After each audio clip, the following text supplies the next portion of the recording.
Yes, it's I, Lenny from R.T.B, about to give myself either a stroke or maybe a bypass of the old arteries or whatever. Right. Basically, this video is going to be a rundown of what's going to happen. There's no building, there's no painting or anything else in it. It is just a rundown, a kit review, and the other bits I've got for the kit. So if you want to switch off, by all means. But if you want to know what's going to be cracking on with this build, the Vulcan from Airfix, 1/72 stroke scale, then yeah, please stay tuned. So without further ado, let's turn the camera around and we'll go through the kit and the bits and pieces. Okay, so go and take a look. So first thing now, let's have a look at the old kit.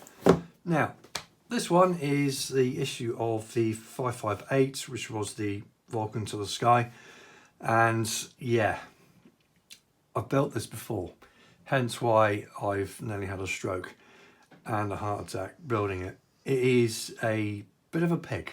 However, this kit first issued in 1983, which makes it what, 36 years old? Well, as this video is.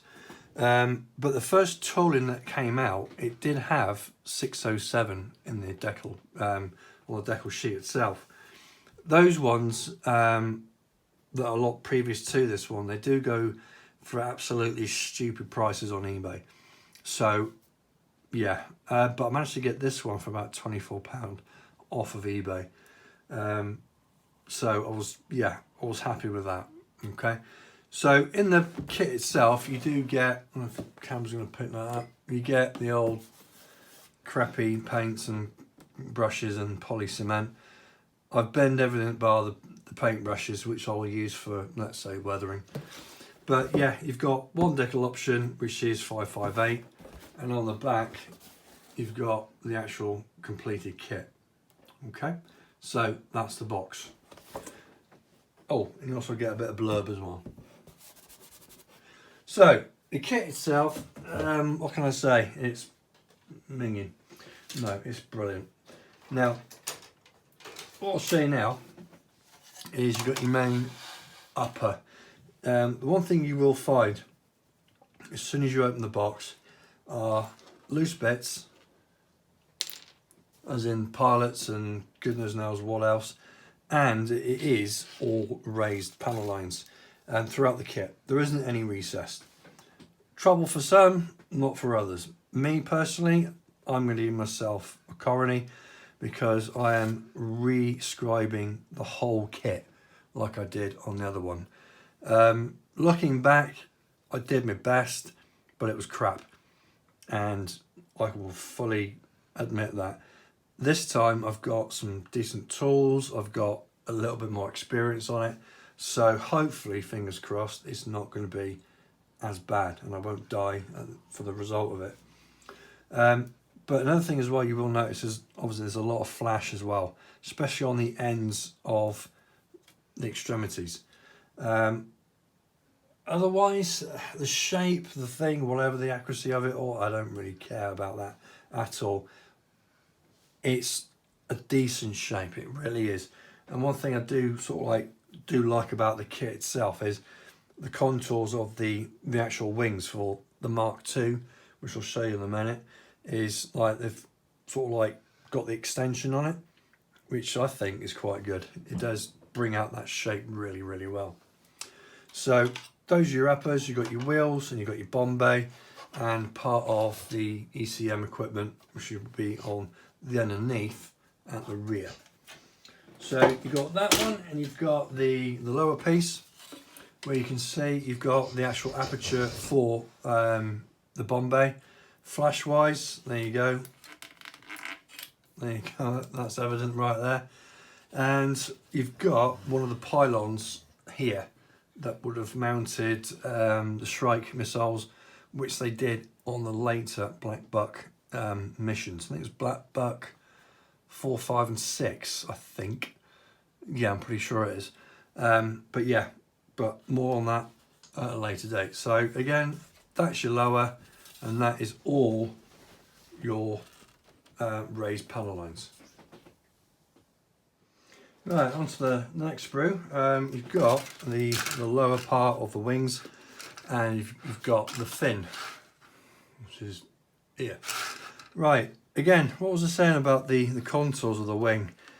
They've got them really, really nice, and it is a fantastic sort of like everything. The delta wing, the shape, everything. It really is fantastic. But unfortunately, again, as you can see, you've got flash pretty much everywhere.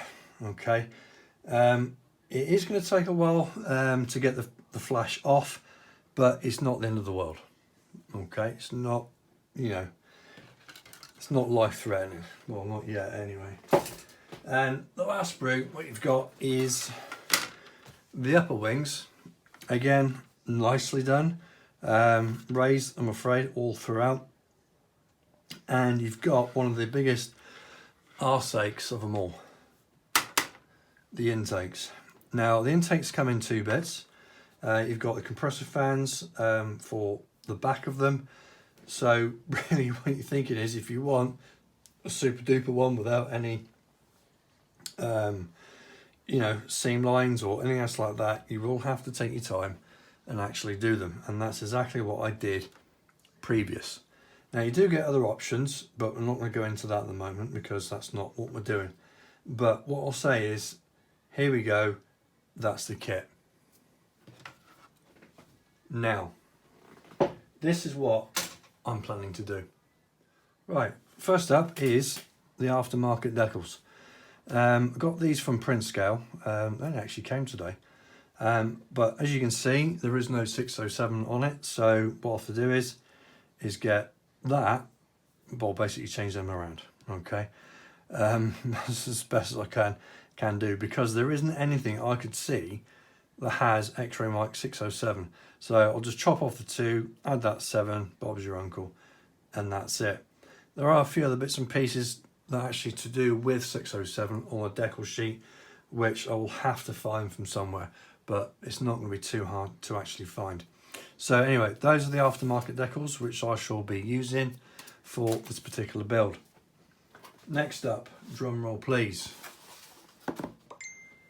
I've got the, well, basically Avro Vulcan B2 Super Update set from Wolfpack. Yeah.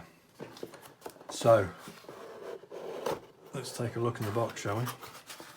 Okay, in the box you get one bag with several bags in it. Now, what I'll do is, to cut time and you getting bored, I won't get everything out. I will just go through a couple of, well, I'll go through what's actually inside it, and I'll open up a couple of bags and you can actually see what the actual score is. So, let's start getting these out. Ooh, lovely, lovely.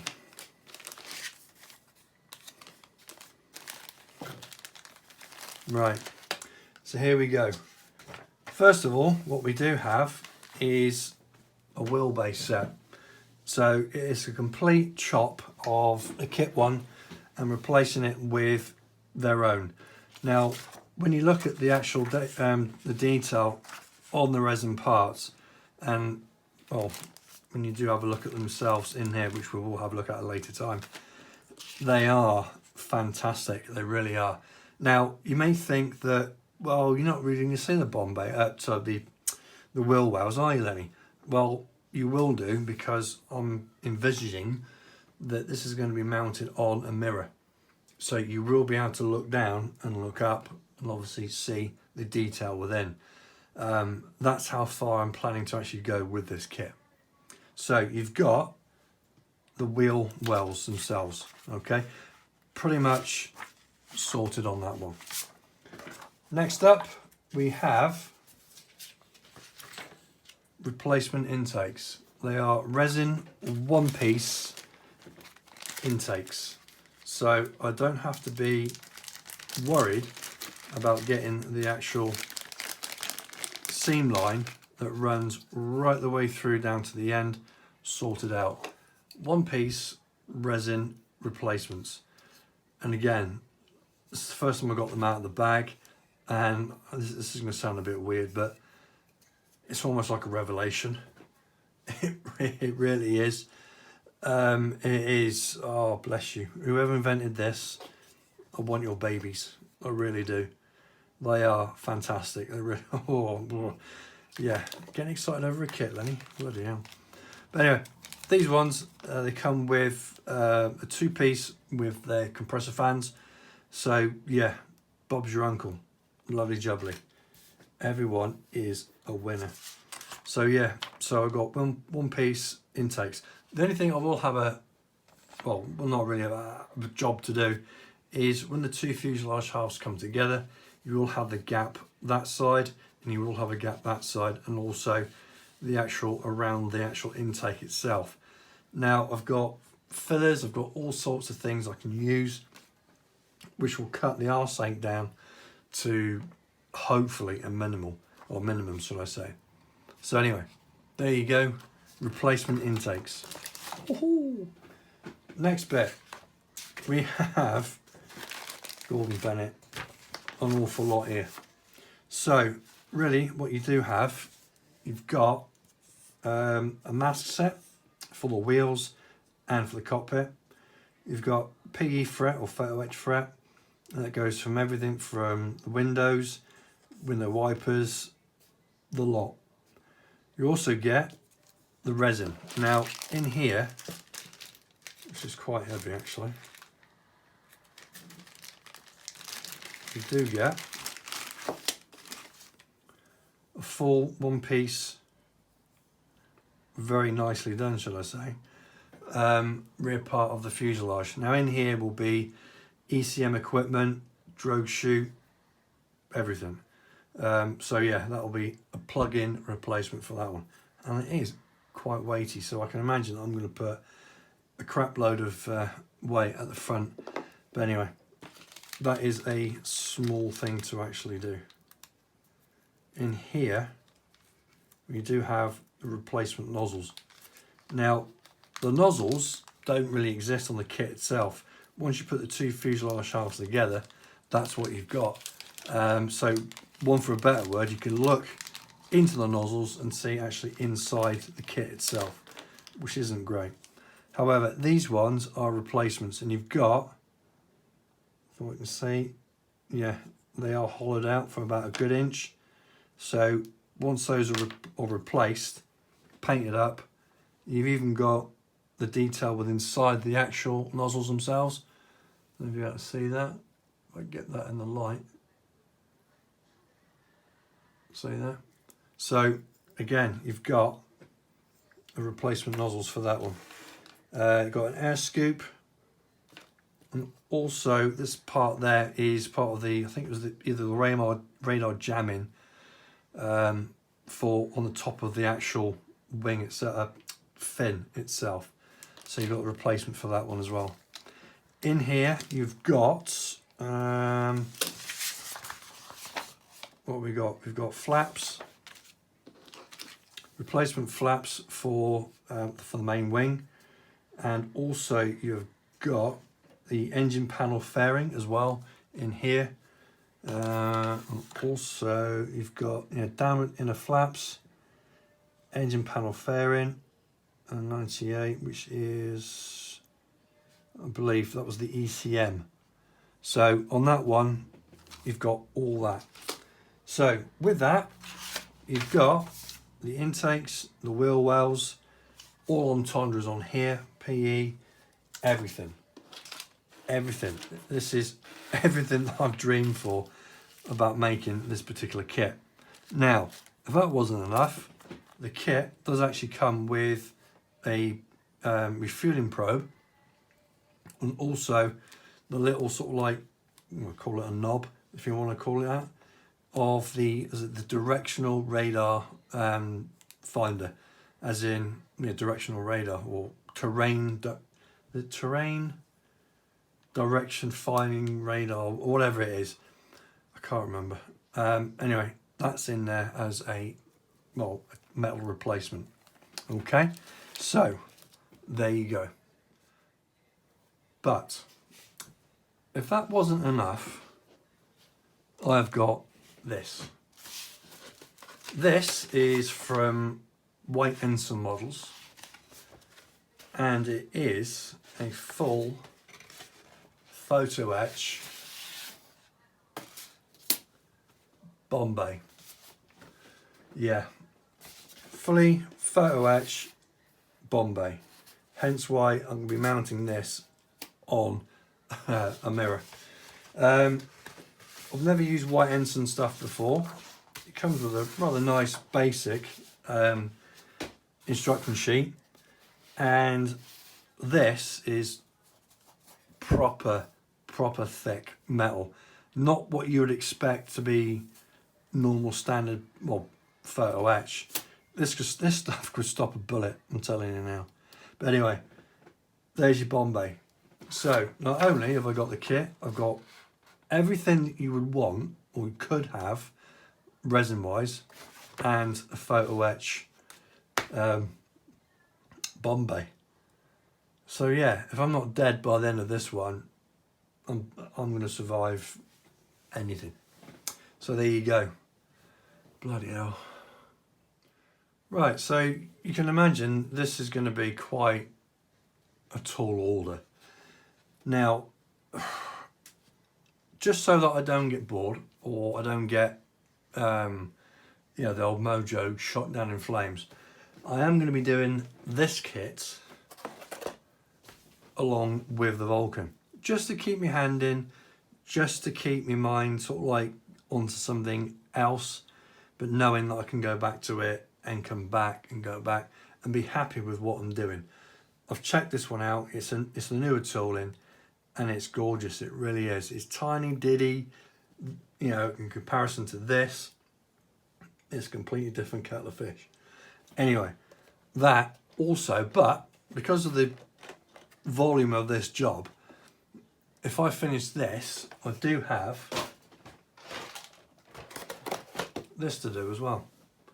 And even though it's probably older than I am, do you know what? It's not a bad little kit. So I'll be doing that as well. Ooh. So that's it. That's probably going to take me for ever. It probably will. But this is what I want to do. Now, for years, I don't know how many, but for years, I have wanted a Avro Vulcan, the best I could ever do, with everything I could possibly throw at it and do it. There is no sort of like, oh, no, this is going to be done. My mind's made up, and without a shadow of a doubt, I'm going to be building this, I'm going to complete it, and I am going to have, at this time, the definitive Vulcan, the Avro Vulcan Mark II, X-ray Mike 607, black back one, on my wall, and I'll be chuffed with it. However, it's Telford in 1 week in 2019, if you're watching this in the year 3005. So Airfix might pop up and go, hey, look, we've got a new 1/72 scale, new tooling, super duper Avro Vulcan. Da-da! What's my reaction going to be? I think I'll buy that as well. But I'll be building this. So it won't make any difference. Well, it will. I'll probably be out of pocket again because I'll buy the Vulcan again and build that and see how, well, it can't be any worse than this. Jeez, honestly, it is. Well, yeah, it's crap. It really is crap. However, the shape is good. The actual finishing product is beautiful because it is the Vulcan. There you go. So, you can go to sleep now if you want. So yeah, I shall see you very soon making a start on the Vulcan. Okay, so until then, cheerio, have your model in, and don't die of a stroke like me. Take it easy, guys. Stay safe. Keep well.